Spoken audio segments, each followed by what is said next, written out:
Welcome to the Third Wave Podcast. I'm your host, Paul Austin, here to bring you cutting-edge interviews with leading scientists, entrepreneurs, and medical professionals who are exploring how we can integrate psychedelics in an intentional and responsible way for both healing and transformation. It is my honor and privilege to bring you these episodes as you get deeper and deeper into why these medicines are so critical to the future of humanity. So let's go. And let's see what we can explore and learn together in this incredibly important time.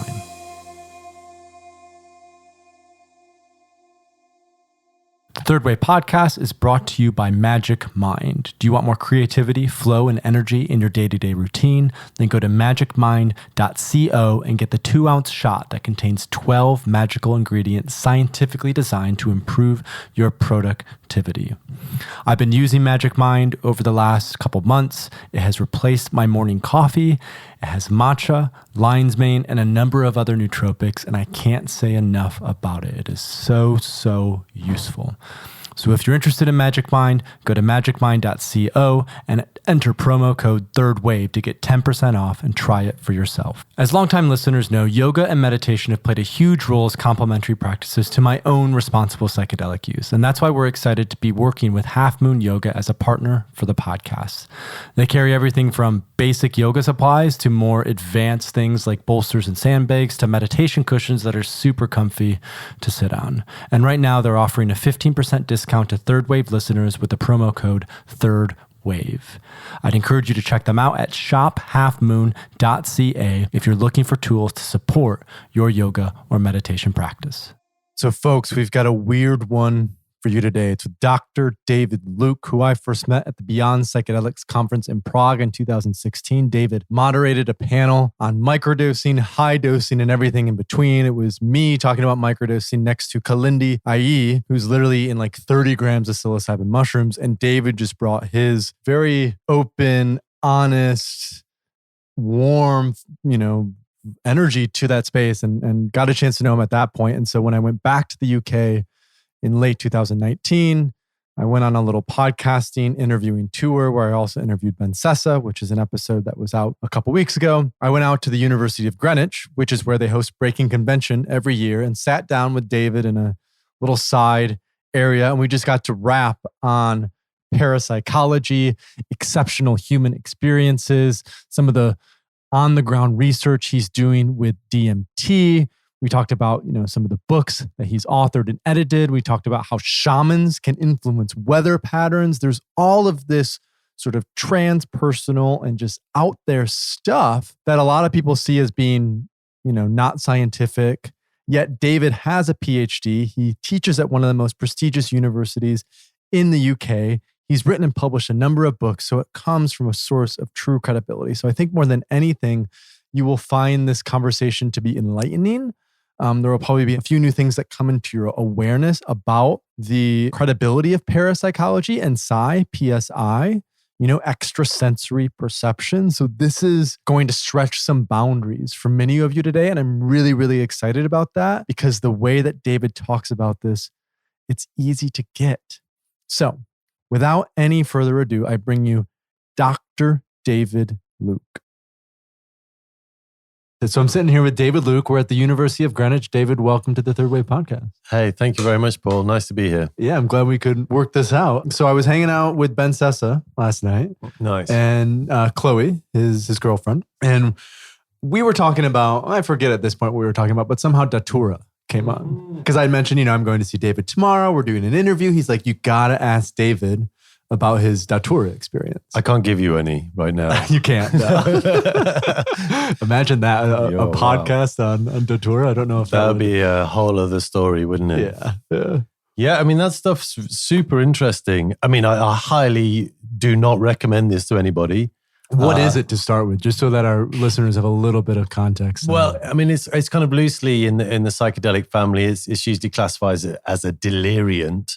For good reason, in that it does make you somewhat delirious in the kind of loosest sense. It's the only psychedelic which is a true hallucinogen, i.e. gives you true hallucinations. So in that, like your standard classic psychedelics, you get lots of kind of colors and geometric patterns, and you kind of know you're tripping. But with the tropane alkaloids, with datura and the Solanaceous family of plants, often you don't even realize you're tripping, and B, the hallucinations, so-called, that you have just blend right in with your ordinary reality. It's not like there's any kind of colorful geometric patterns or anything like that. You just like, everything looks normal. And then you turn around and you're having a conversation with a werewolf, and that seems normal. And then you turn back and they've disappeared, So it's like, it's really true hallucinations. But simultaneously, not only it gives you amnesia, and it also gives you, like, it just takes away your rationality. It's like a waking dream, essentially.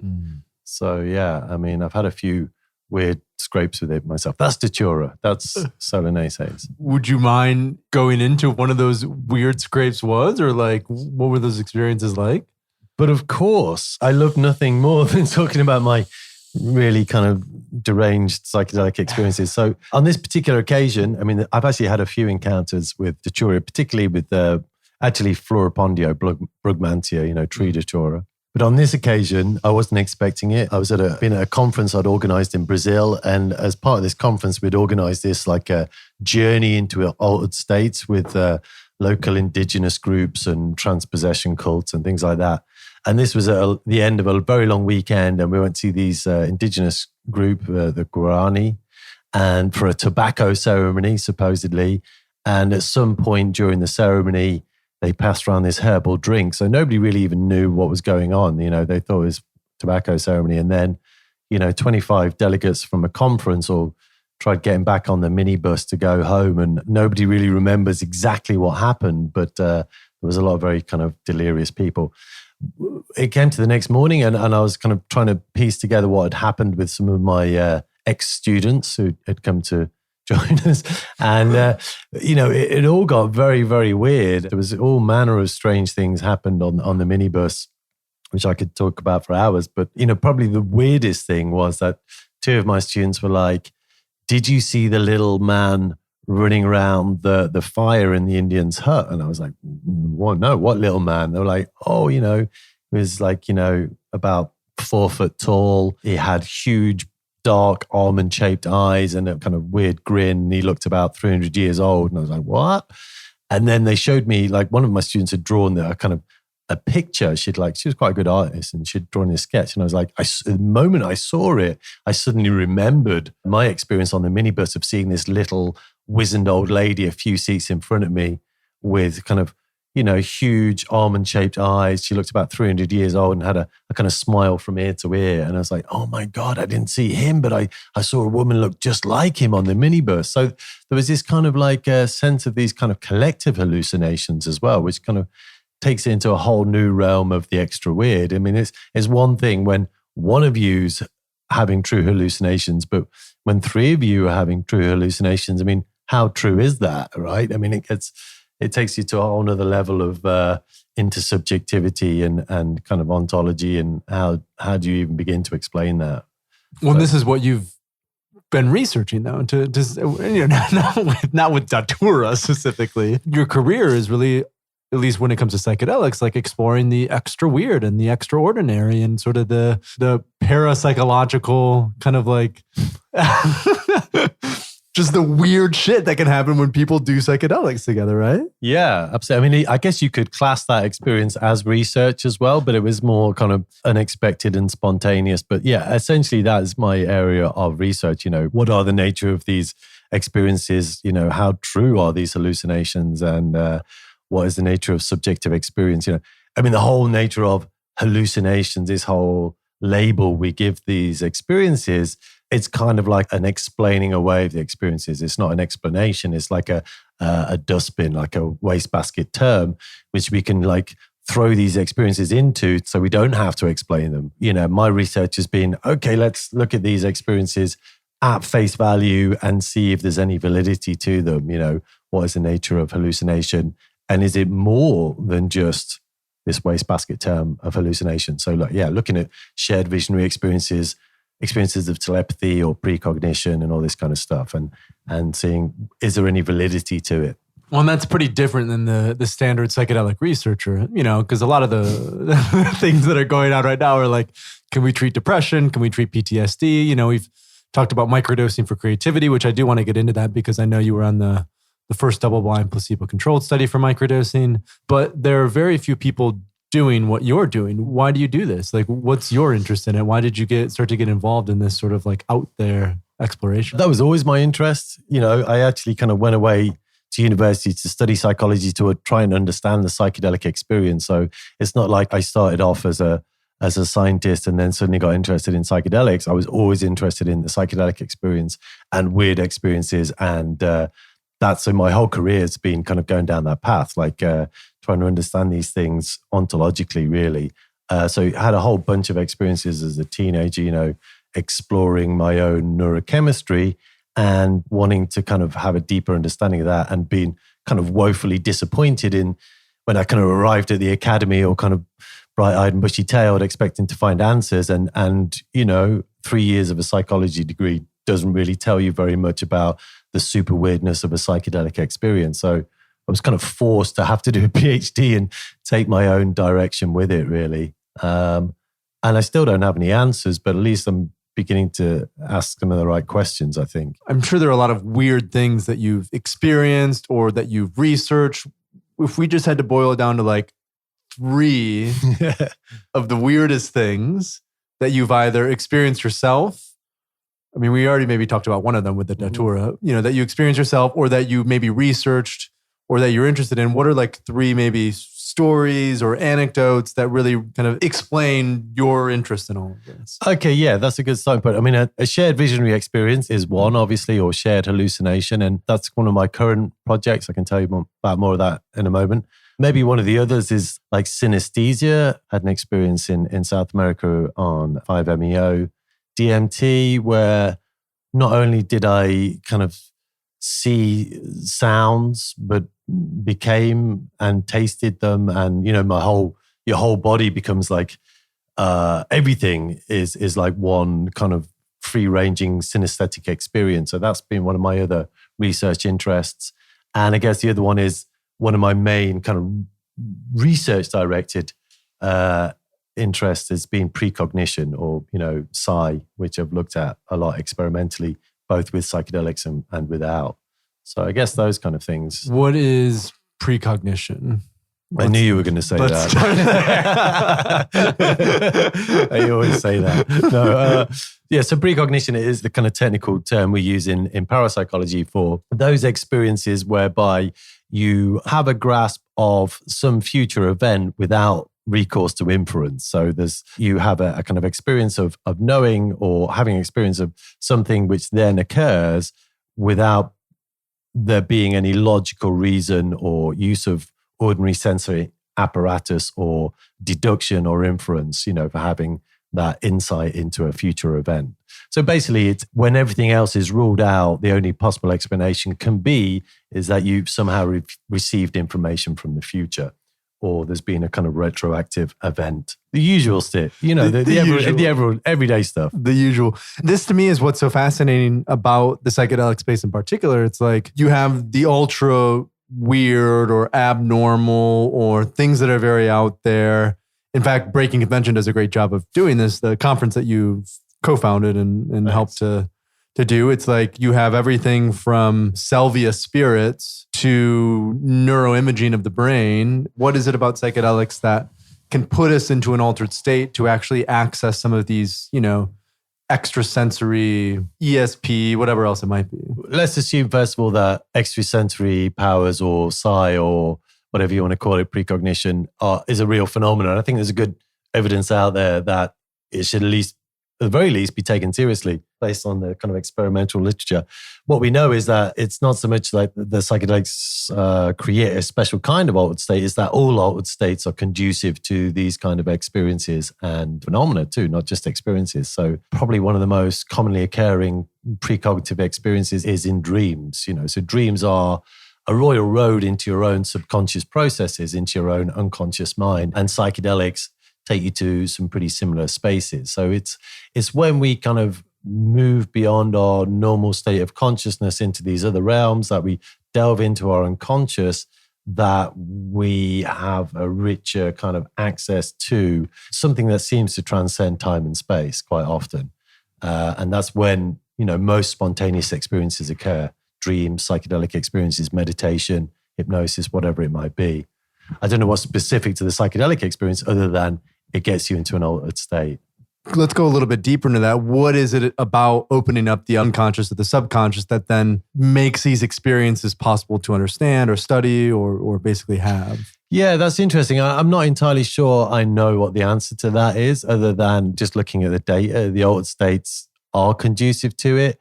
And I guess there's many possibilities. We're kind of moving gear and shifting away from this logical linear left brain thinking, which somehow seems to be kind of constrictive to these kind of out there or anomalous or exceptional experiences or transpersonal experiences.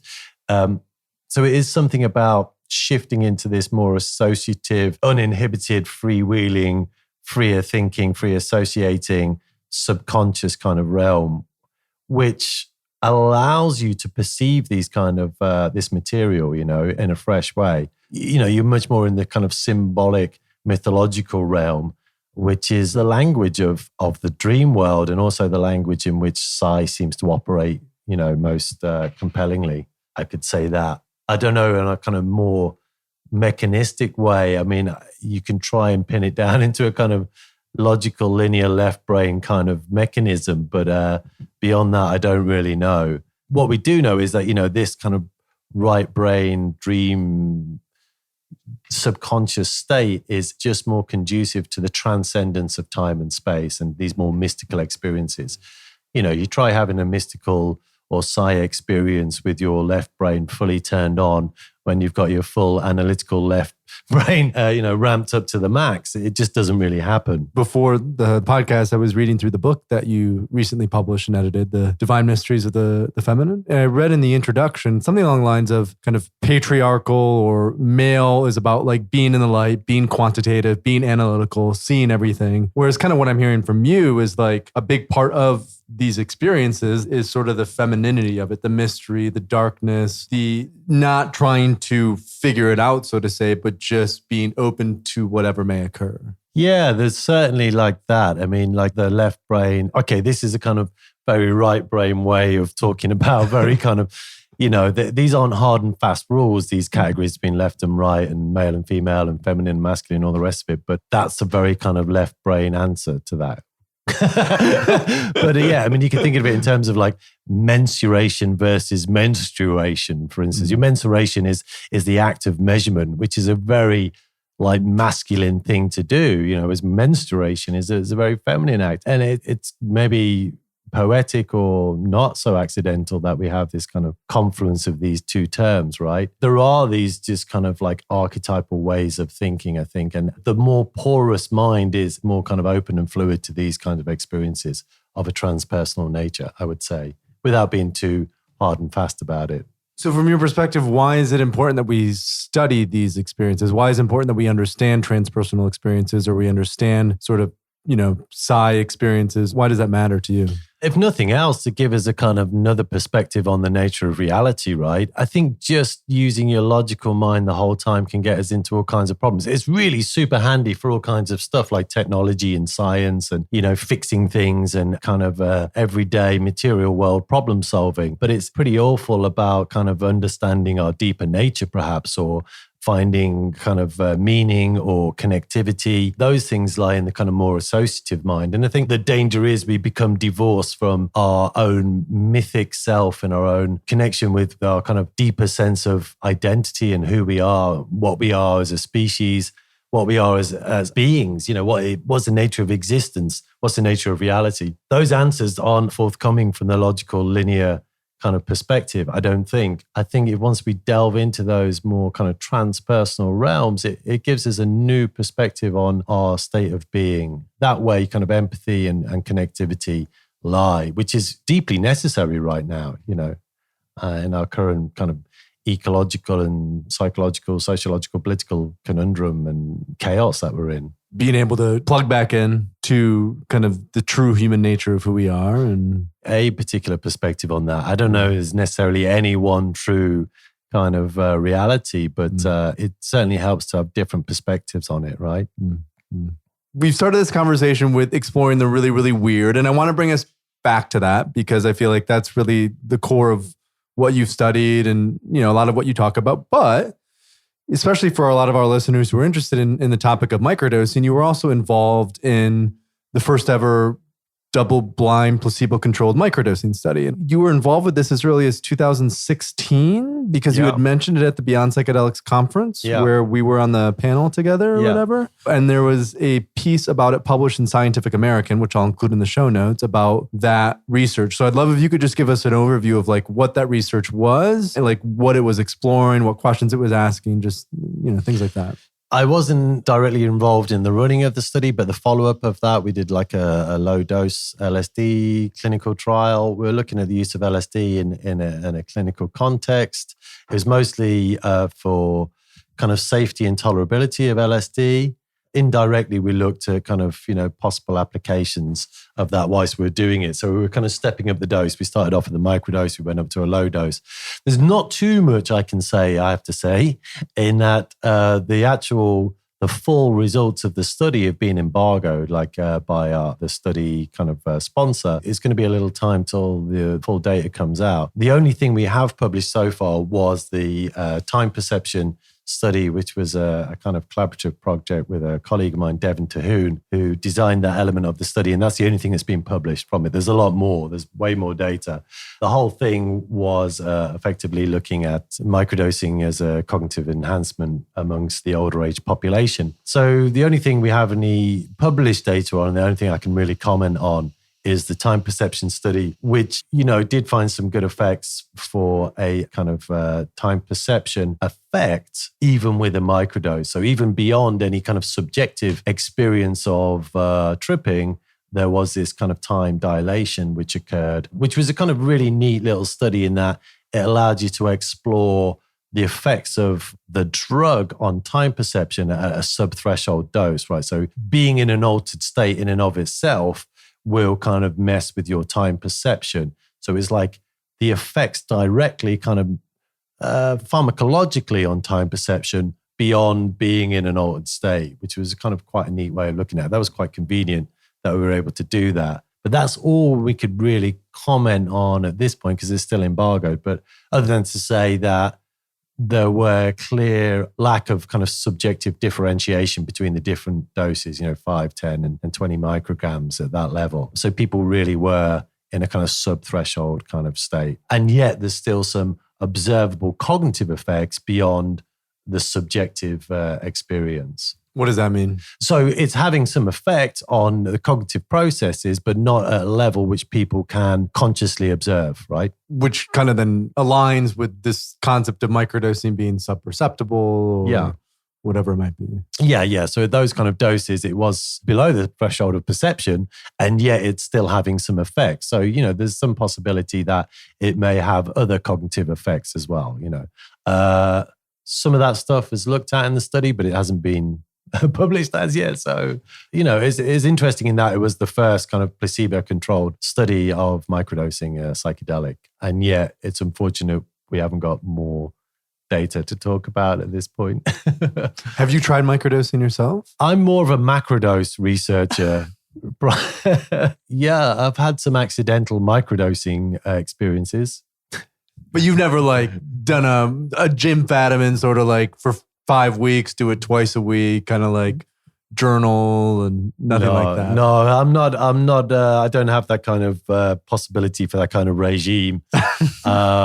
Being, having a lot of academic responsibilities and a 3-year-old kid, I just don't have time to kind of have that discipline, unfortunately. Right. What are your favorite psychedelics then? What are the ones that you've appreciated most or worked with quite a bit? Or? Well, the ones I like to research the most, because obviously that's all I can really talk about. I think they're all fascinating in their own way. I actually find, the solanaceous tropane alkaloids, the Chura family, hugely fascinating. But, I'd really warn anybody from taking an interest in those because they're probably the most dangerous as well. that is super interesting from an ontological research level, the nature of true hallucinations and waking dreams. I think they're probably the best kind of simulacra for the dream experience. I think that the cholinergic system of the brain is probably where we'd find the best explanation for dream experiences. It's basically like having a waking dream, but they're not like your other classic psychedelics. I think 5-MeO-DMT is deeply fascinating, not least from an experiential level, but from pharmacologically as well. It's probably also naturally occurring in the same way DMT is. DMT I'm also super fascinated with, although I'm more averse to actually get experiential with that these days. And I think ketamine is also a fascinating substance because there's a whole other realm from your tryptamines as well. And also mescaline too. Basically I love all this research. All of them, right? At this point, it's all of them. The deeper and deeper you get into this, what about Iboga? Do you have any context for Iboga or not? Necessarily. I haven't researched Iboga directly, although I have had an Iboga experience. And that's super interesting, very profound, not for the faint-hearted. 36 hours of tripping and about the same amount of time to recover. It's not the kind of thing you can fit into your typical schedule. And it's not a kind of thing you really want to do in a rush either. It's not like you're kind of, wow, that was amazing. I can't wait for my next Iboga experience, in my opinion. But it is fascinating. Yeah, definitely. I think the thing about all of these substances is like, and all altered states, not just psychedelics, but non-drug induced ones as well, is that they take you to such unique realms. There's often a lot of overlap between the experiences, phenomenologically, and yet they all have their own distinct kind of fingerprint to them. Where is the limit? What's the bottom of the rabbit hole? Is there a bottom to the rabbit hole? Is there any limit on the kind of breadth and diversity of altered states you can experience? And what does it all mean? And what does it tell us about brain science and the nature of consciousness? I don't think we'll ever have all the answers, to be honest. Yeah, it's one of those questions you can go deeper and deeper and deeper into. It's sort of like a never-ending There's no bottom to the rabbit hole, right? There's no bottom. And even for me, that's what fascinated me so much about psychedelics when I first started becoming more involved with this about 4 years ago. I was reading a number of books, history and the Psychedelic Explorer's Guide and Acid Test by Tom Schroeder. And I probably read through 20 or 25, 30 books. And I was just like, man, there's really no end to where this stuff goes. It's just, it crosses all chasms in many ways. It really is fascinating because of that. Yeah, absolutely. Yeah, I don't think there is really a bottom. I want to know, has anybody reached the bottom of the rabbit hole? Please come and tell me about it. What's at the bottom of the rabbit hole? I feel like that's sort of the hard problem of consciousness in a way, isn't it? Like Exactly. I mean, that's what's so fascinating. I mean, it's not that psychedelics are endlessly, infinitely unfathomable and exciting and interesting. It's like the nature of consciousness itself doesn't appear to have any real limits, right? Or at least if there are, we haven't really kind of managed to identify them. You think you found the limits of consciousness, and then you can have an experience which completely blows that out of the water the next time. And it's like you have to go back and reassess what you think the limits of consciousness are. John Lilly spoke about this a lot. He said, in the province of the mind, there are no limitations. He says those limitations to be found experimentally and experientially, and when they are found, they turn out to be more beliefs to be transcended. In the province of the mind, there are no limitations. And so far, I happen to agree with him. I haven't found any limits as yet. As yet. As yet. Keep looking. It's a never-ending path. Well, let's kind of bring us to the present moment. Sure. And I'd love to just hear like what you're working on now that's most exciting for you, whether that's from a research perspective or whether that's from a personal perspective. So if you could share that with our listeners. So I've kind of got two major projects on the go at the minute. One of them is mapping non-psychedelic altered states in the same way we map psychedelic states with all the new psychometric measures. And so trying to kind of get a standardized kind of cross-section of all altered states and how psychedelic is a couple of hours in a dark room or an hour in a flotation tank and all the rest of it. And looking at the similarities and dissimilarities and what psychological constructs predict these experiences and so on and so forth. So just trying to map all altered states in the same way we map psychedelic ones. That's kind of just like an ongoing project, and it's nice and easy and accessible for for my research students to do as well. But the main project I've got on the go at the minute is looking at DMT and looking at, kind of ontological questions, the nature of reality, entity encounters, telepathy, shared visionary experiences, insight, but experimentally, right? So we've been working on for like the last year now. We've been collecting data, doing a DMT field project where when people are smoking DMT, we go around to their house. In fact, sometimes we occasionally go into fields and like literally field research. And, whilst they're smoking DMT and we collect data experimentally from them and psychometric measures. And so that's really exciting. And that's going to inform and feed into a kind of lab-based study, Imperial, which we're collaborating on with the Imperial crew, which will be extended over the next 4 or 5 years. So that's super interesting. I've just started kind of analyzing some of the initial data from that. It's been really slow going, but super interesting and rewarding. Just analyzed a whole bunch of data from precognition experiments, which are hugely exciting and compelling. How do you collect data for that? And what's that process like? Okay, so we borrow a lot from kind of parapsychological methods, and which I've spent years doing research in, and we just apply that to people under the influence of psychedelics. So in this particular experiment, the precognition, we have people either under the influence of DMT or not, and they're told to kind of close their eyes and try and visualize a target from the future. And all they know is it's going to be the target from the future is going to be a 1-minute video clip, right? So it usually do it on the kind of come down of a DMT, not the peak, because that's kind of pointless because they're not really functioning in any kind of way suitable to an experiment at that point. So as people are just kind of coming down, but they're getting a lot of mental imagery still. We're getting to try and visualize this target. Basically, they describe their visualization first of all. We write it down, and then they see 4 video clips, like 1-minute video clips, chosen to be as different from each other as possible from a randomized pool. And then they say, okay, my visualization was, quite a lot like this one and a bit like that, not very much like this one and nothing like that one. So they rank order them. We know the exact probability of them choosing the actual target. Nobody knows what the actual target is. That's then selected at random by a random number generator in the future after they have made their selection. And so we know there's a 1 in 4 chance, 25% chance they'll get the same one. So we can do some really exact, statistics, probability estimates on them getting the target. And you have to do it over and over again. You need to kind of run this kind of repeatedly with a bunch of participants. And what you hope to find is that over time, once you have enough people done the experiment, that they'll select the right target from the future more often than you would expect by chance. And sure enough, you get 25% by chance, we get like 40% with people under the influence of DMT. So that's quite nice. I mean, it's a tickle in the right direction. And now we're extending that out to kind of shared visionary experiences. So people on DMT at the same time, and we kind of take them off, we separate them and interview them about their experiences. And then like we have independent judges looking at their experiences and trying to rank them. Okay, so you give a bunch of independent judges like a whole bunch of DMT experiences, some of which have happened at the same time, some of which have been mostly independent, and they don't know the difference, right? And we redact any information which would give it away.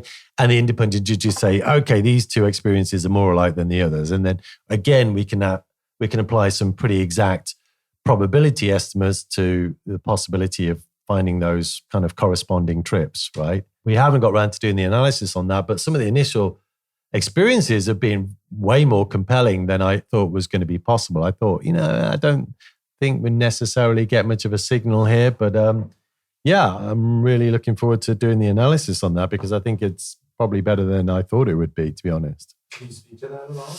I can't say much more than that. I haven't crunched the data. We haven't done the independent judging, but, I've been surprised. I was like, yeah, you might get something, in quite a number of the people's trips. We've had like some really quite compelling correspondences. I can't say anything more than that. I would be overstepping the kind of interpretation, but, I'm intrigued and interested in and excited by this research. Yeah, I think it's got a lot of possibility. So going back to the first project that you mentioned, mapping the various altered states and compared to psychedelics, could you just talk us through that? Like, how are you setting that up as a process? What are you looking at in terms of how psychedelics are similar or dissimilar to other altered states? Yeah, it's not like hugely theoretically driven, or we're not expecting kind of really kind of big discoveries here. It's basically like, it's exploratory, right? We're just like, okay, what is the kind of the nature of these altered states, non-drug altered states? How do they map to psychedelic experiences? So these classic kind of measures we use, like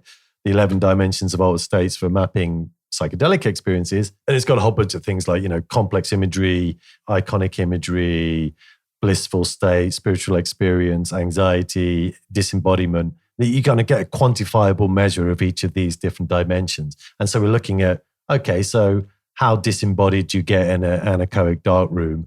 How much complex imagery do you get? How much kind of iconic imagery do you get? And, what we're finding is 2 hours in an anechoic, like this kind of completely sonically shielded, negative decibel, zero photon dark room, you find that people start getting quite hallucinatory experiences very quickly, comparable on paper by these measures, right? Not in reality necessarily, but by these measures, comparable to like a small to medium dose of psilocybin or LSD, right? And we can see the effect increases the longer you spend in there. It could be that you could work out the equivalent dosage of an anechoic dark room to 100 mics of LSD if we had enough data, by certain dimensions. It may be that you get maybe more complex imagery and less kind of spiritual insight and more anxiety, perhaps in the dark room, but, they are essentially like psychedelic states. And then we're looking at the kind of psychological constructs which could predict the depth of altered state you get with psychedelics. There's a construct called absorption, right? Which is like the tendency to kind of get lost in films or books or, whilst you're driving, having forgotten how driving to a certain location, and that predicts really like robustly people's depth of altered states with psychedelics. And we find the same thing with non-psychedelic states as well. So these things are non-psychedelic psychedelic experiences. So instead of just giving everyone mushrooms, we should just make as many or create as many dark rooms as possible. Just stick people in there. Yeah, well, they're not as direct. You've got to work a little bit harder, and they may not be as kind of profound or revealing, but I think there's a lot of mileage in these non-psychedelic altered states. Even ways in which you can utilize a psychedelic state in a non-psychedelic way, like maybe re-inducing psychedelic experiences through hypnosis. That's going to be one of our next projects as well. And then mapping that, how psychedelic is that, Cool. I'm not saying there's anything wrong with psychedelic experiences, I think, but we can also understand the nature of brain and mind and altered states more generally if we have these kind of nice comparators, really. Well, and Johns Hopkins has done some of this with meditation in particular, where they've looked at, how long-term meditators, when they have psilocybin compared to just normal people who are taking psilocybin, what the brain might look like. Yeah. And it sounds like what this is doing is you're trying to sort of potentially, and correct me if I'm wrong, but sort of lay the foundation and groundwork so that people can ask more specific questions about, maybe psychedelics and hypnosis, or, a float tank with ketamine, which is what John Lilly, I believe, used to do quite a bit. Yeah, absolutely, yeah. Some of these, and it sounds similar to like even what Jim Fadiman has talked about with microdosing, because he published that in 2017 with Sophia Korb, the sort of general survey analysis of microdosing, and that way people could go in then and go, oh, so there's this experience and there's this experience and there's this experience. Now let's go in and really do some sort of controlled study so we can really like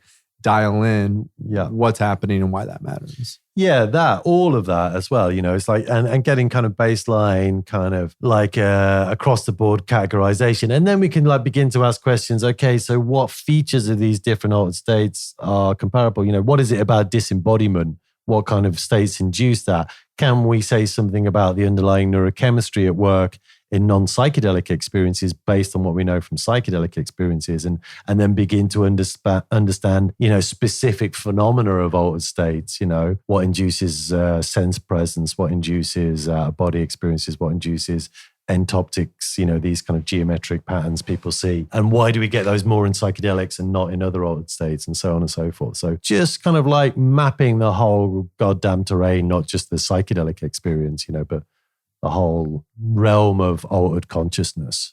And then from your perspective, how could that potentially be utilized by research institutions or by hospitals or by businesses? What sort of like, how could people build on that information to then heal or transform or help facilitate, exceptional human experiences? Yeah, I think that's the key for me. I mean, I'm not a clinician and I'm not kind of business minded. I don't really think too much about the applied dimensions of these things. I'm really super interested in just like the nature of consciousness and its kind of limits and kind of mapping it and understanding it. There are for sure a lot of applications. And I think, anything that helps us better understand these experiences and the variables which kind of affect them, setting, underlying personality constructs, the better we understand them, the better trips or experiences and altered states we can have, the better we can utilize them for their full potential benefit. And, like the transpersonal realm, the transpersonal element to the psychedelic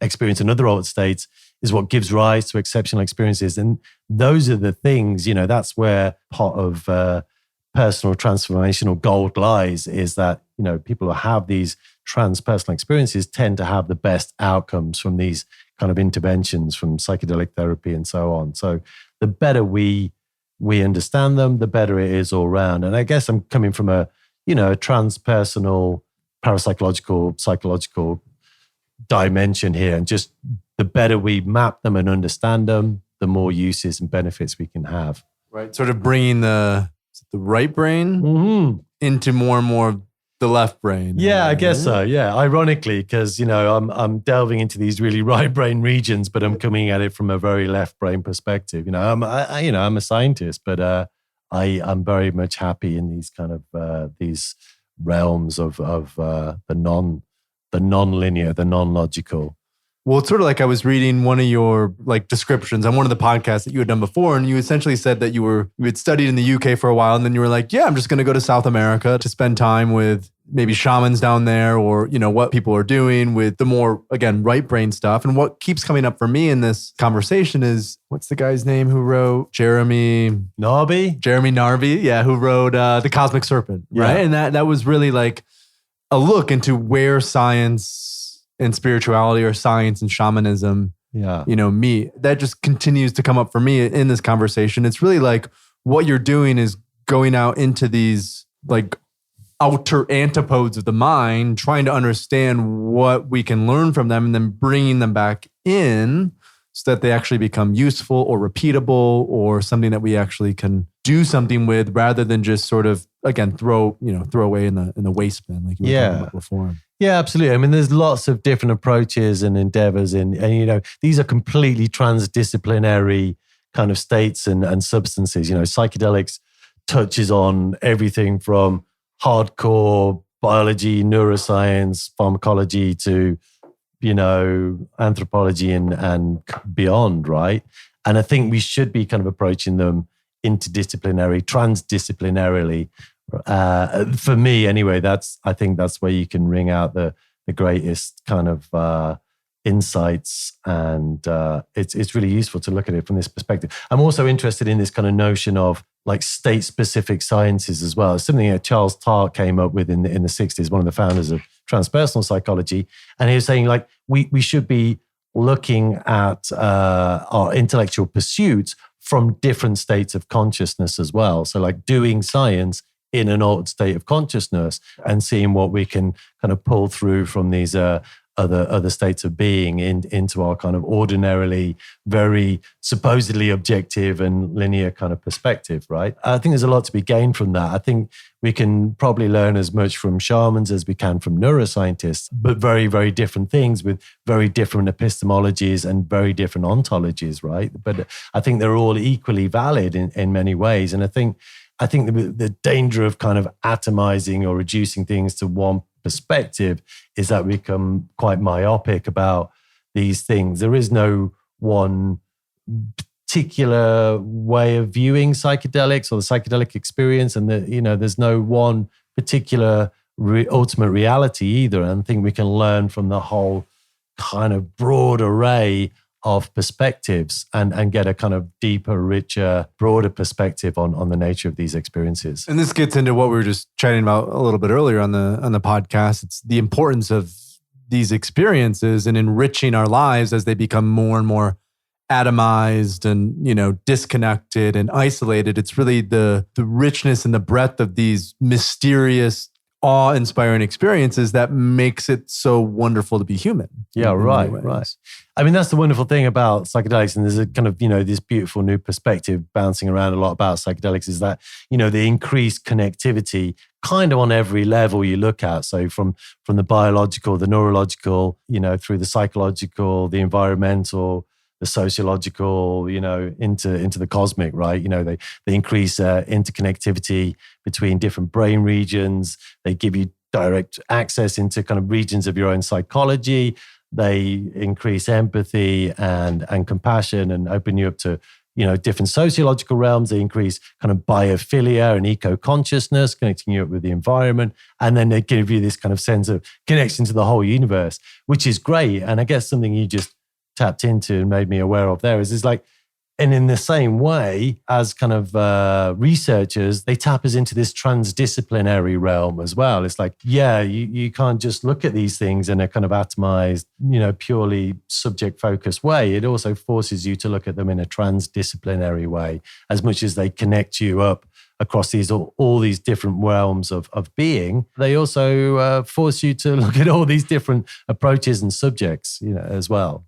Maybe I can probably get away with that. It's sort of like ignorance is bliss in a way, right? Like once we're opened up to these like paranormal experiences through psychedelics, and I'm a little bit harder headed, so I definitely have had these sorts of experiences. I don't know if I could recall them necessarily, or I can't quantify them, but I can certainly say that they've been some of the more memorable, profound, meaningful experiences. I mean, this just gets kind of back into the debate of like the richness and the depth that shamanism and the concept of shamanism and the ontological approach of shamanism can add to our modern worldview. It seems to be increasingly important in a world that's techie and, just disconnected and all those sorts of things.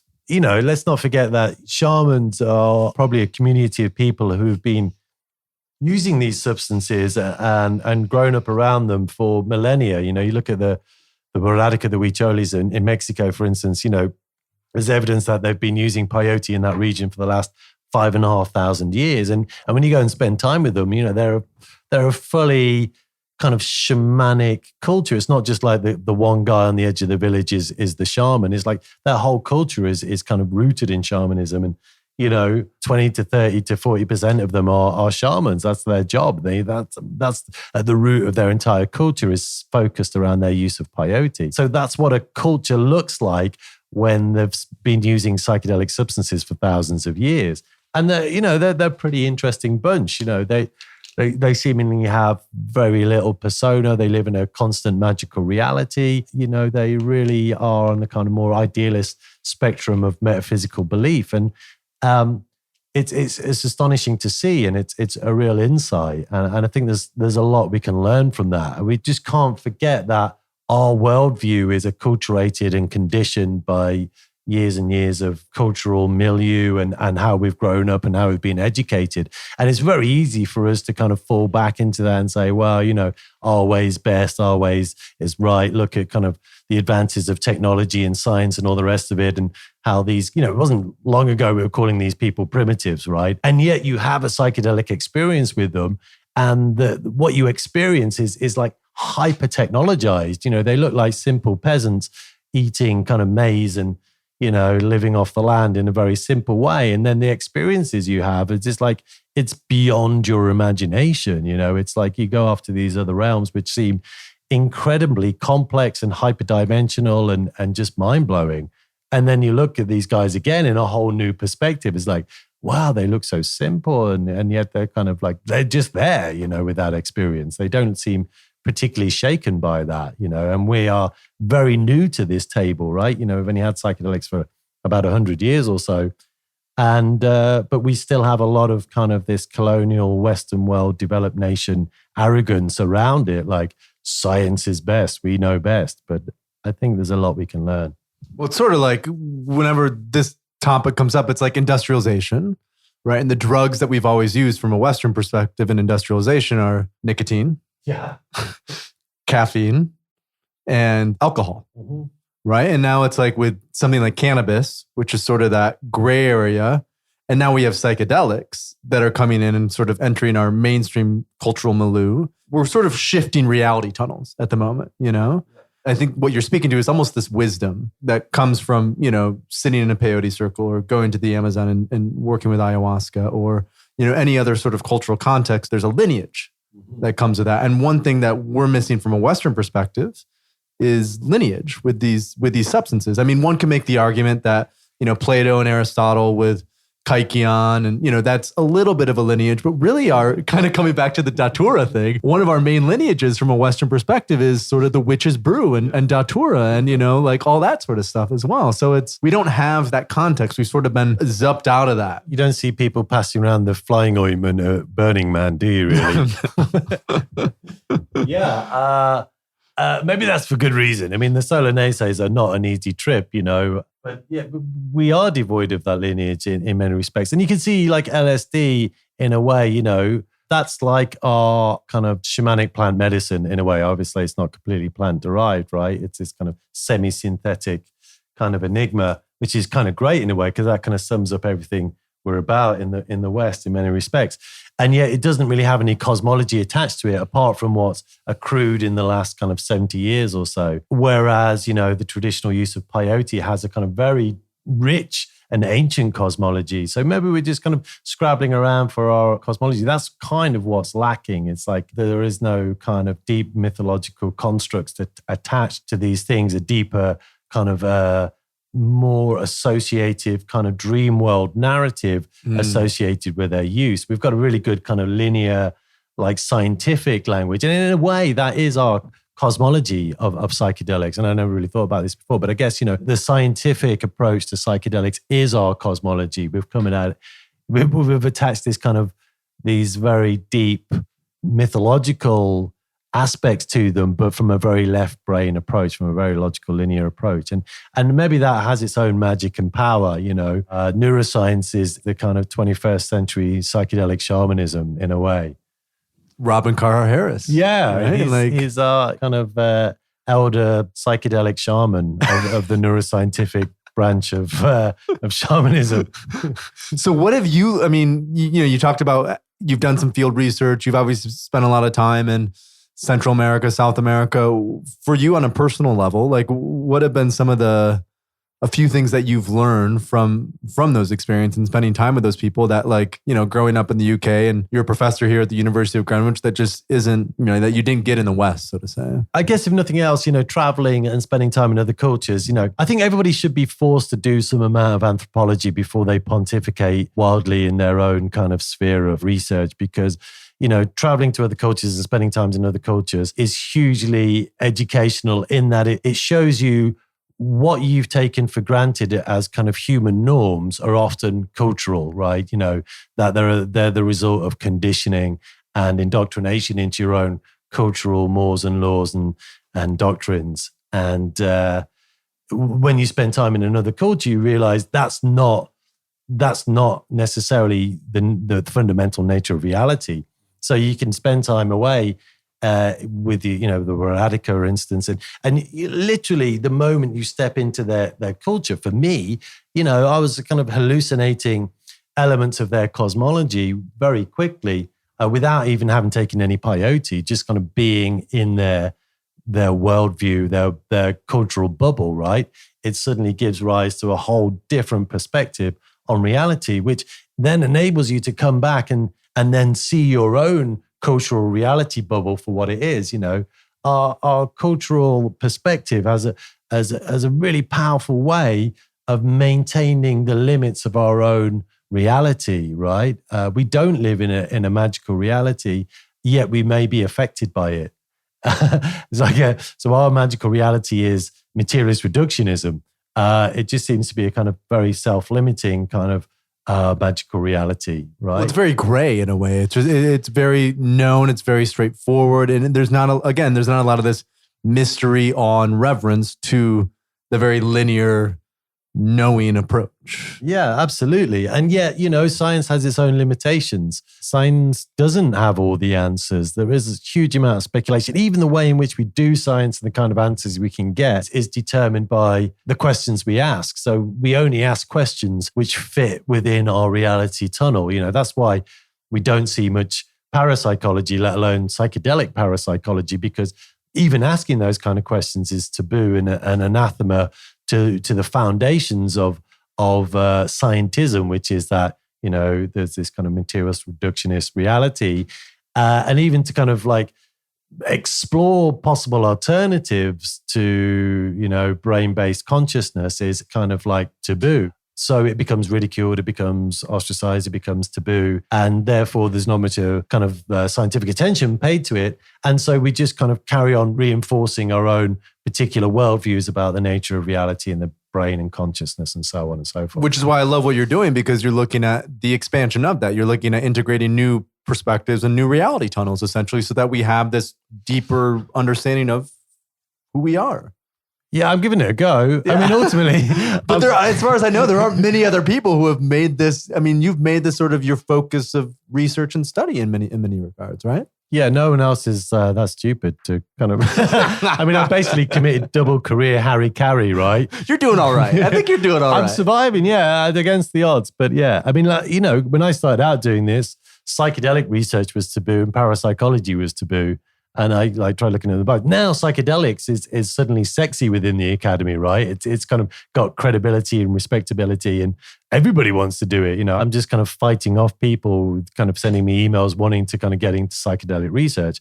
Parapsychology, on the other hand, is still taboo, right? And maybe at some point they'll enter into the mainstream as well. Well, you're a pioneer then in what you're doing with parapsychology, because there's kind of like, just the fact, because it's taboo doesn't mean much. It just means it's not understood. It means there's a lot of ignorance within that. And what you're doing is you're essentially saying, well, let's go out on that frontier. Maybe you're wrong 95% of the time, right? But the 5% could insert a new reality tunnel into where we are. And that could lead to some really amazing understanding. I'm glad you think so. Yeah. I mean, yeah, hopefully I'm looking at a time when parapsychology is just part of normal psychology. I mean, ultimately, it's only parapsychology because it's not well understood. But ultimately, my grand scheme is trying to kind of meet shamanism and science, right? Like these are two completely opposed or very, very different epistemologies, ontologies, and worldviews, and trying to find some middle ground between them without automatically dismissing them, from either perspective. And I think it's just trying to have an honest discussion between these two different worldviews and see where they intersect and see if there's room for each other within them. So let's fast forward like 10 years from now, right? Like psychedelics are medical, they're decriminalized everywhere. All of a sudden, the cost of doing research, it's diminished by 1/10 or 1/20th. So it's much easier to explore a number of questions, particularly related to parapsychology and psychedelics. When that is the case, what are, outside of what you're already doing right now, what are some more areas of research or things that you were really, really curious about exploring around the intersection of psychedelics and psi and parapsychology that might not be feasible to explore at this point in time just because of a lack of resources, but in the future might be feasible for you to really go into? Yeah, well, that's an interesting question. So when we have our Center for Parapsychopharmacology set up in 10 years from now, and it's a kind of legitimate mainstream area of research, what kind of questions am I going to be exploring? That's a super interesting question. I mean, psi, there's a lot of stuff we don't know about psi just from the mainstream, and I don't know if we'd necessarily understand more about it by looking at psychedelic experiences, honestly, other than we know that these psychedelic and other altered states are conducive to it. Maybe we can begin to map it a bit better and understand the more nuanced conditions under which it arises, right? I mean, people taking psychedelics have way more of these experiences. I'm only, and a few of the people have only begin to kind of ask whether or not these experiences are legitimate. So there's a huge scope for which directions we take it in. And maybe that'll open the door to more exotic kind of shamanic worldviews and experiences. What about the nature of plant spirits or, spirits, entities, whatever you may call them? What about kind of weather control? This is something universally that a lot of shamans do. Is it possible to even affect the local weather systems? I mean, that's something I'd like to explore. That's going to explore next when I go to Mexico in a few months with peyote. Wait, can you tell us a little bit? How does that work? How I don't really know. That's why I got to go out Yeah. there. I mean, I've been witness to some kind of pretty far experiences with the Radica, and also, the notion of weather control is not uncommon to many, shamanic kind of traditions and cultures. How that works, like exploring it experimentally, I'm not entirely sure. It's not really been explored very much. But, being a witness to some pretty far out experiences, one time we met up with a bunch of Huichol Marakamis, and we were with one Marakami, and they all got to arguing immediately. We were like rocked up trying to say hi and introduce ourselves. We're a bunch of friendly gringos and all that kind of stuff. And they were like, dove straight into this kind of really heated argument. Meanwhile, this enormous kind of dust devil popped up in the field behind them, maybe like, 200, 300 feet high. What's that? About 100 meters high and maybe like 10, 20 meters across.